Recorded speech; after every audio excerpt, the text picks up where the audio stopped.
महाकुंभ में जिस तरह से सनातन बोर्ड बनाने की मांग चल रही है, तो देखिए, सनातन बोर्ड कोई गलत नहीं है। सबको अपना अपना संवैधानिक अधिकार है, स्वतंत्र है, वो बनाए सनातन बोर्ड, लेकिन वक्फ बोर्ड जैसा ना बनाए।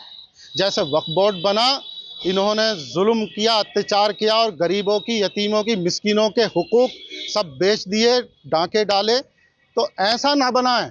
वो बनाएं तो इसलिए बनाएं कि जो समाज में अन्याय हुआ, जुल्म हुआ, गरीबों के साथ में उनके अधिकार छीने गए, उनके अधिकारों की सुरक्षा के लिए, उनके अधिकार दिलाने के लिए, ज़रूरतमंद का अधिकार उस तक दिलाने के लिए वो गठन करें, उनके साथ हैं।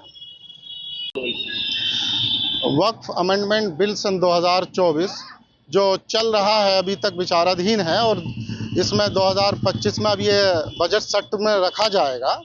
तो देखिए, हम बहुत पहले से ही इन तमाम मुद्दों पर अपनी मांग करते आ रहे हैं और जो कमियां और खामियां चल रही हैं उन पर हमारी जंग चल रही है। और हम ये लगाइए कि न्याय में देरी और न्याय जो है अप्रभावित होता जाता है, बिल्कुल उसका कोई असर नहीं होता। तो जितनी भी देरी इसमें हो रही है लागू होने में, उससे सामाजिक न्याय मिलने में और सामाजिक समानता पे बहुत बड़ा असर पड़ रहा है।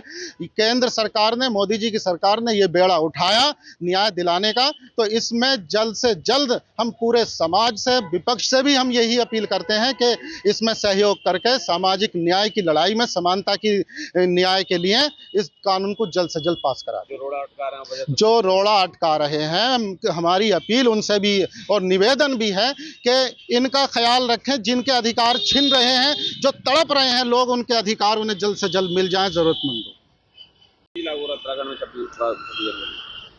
देखिए, उत्तराखंड में यूसीसी लागू हो रहा है और वो भी गणतंत्र दिवस के मौके पर हो रहा है।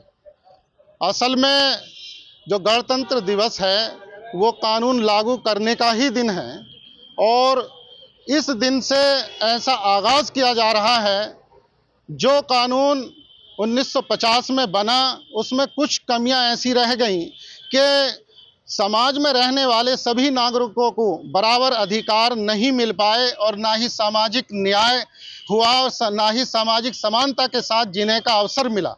तो अब जिस तरह से मोदी जी की सरकार ने यूसीसी बिल पर ध्यान दिया और सामाजिक न्याय और सामाजिक समानता के लिए ये कानून बनाया और ऐसे मौके पर उत्तराखंड सरकार इसे लागू कर रही है, तो देखिए, हम तो सरकार का, केंद्र सरकार का और उत्तराखंड सरकार का बहुत आभार और बधाई व्यक्त करते हैं। इसी के साथ साथ हम ये भी चाहते हैं कि ये इसका आगाज़ उत्तराखंड से हुआ है, तो ये पूरे देश में इसी तर्ज पर होना चाहिए, जिससे कि पूरे देश के नागरिकों को समानता के साथ अधिकार मिले। अब दूसरी बात, इस पर कुछ वैसी जो नुक्ताचीनी करने की बात कह रहे हैं लिव इन रिलेशन के मामलों को लेकर के, तो हाँ, ये हमारा भी मानना है कि इस्लाम में लिव इन रिलेशनशिप जायज़ नहीं है और उसके बहुत बड़े नुकसानात हैं। लेकिन अब मैं दूसरी तरफ ये कहूँगा कि वैसी साहब जिस इस्लाम की और दीन की और शरीयत की बात को लेकर के, आड़ लेकर के वो ये बात अपनी नुक्ताचीनी कर रहे हैं, क्या वो इस्लाम और दीन को मान रहे हैं? क्या वो शरीयत को मान रहे हैं? एक तरफ जहां नुक्ताचीनी करने का मौका आता है तो वो शरीयत और इस्लाम का नाम ले देते हैं, दूसरी तरफ जहां डाका डालने का और लुटेरापन बनने का मौका आता है तो वो अपना शरीयत को और इस्लाम को भूल जाते हैं। तो ये दोहरा रवैया नहीं चलेगा, इससे दूर रहना पड़ेगा।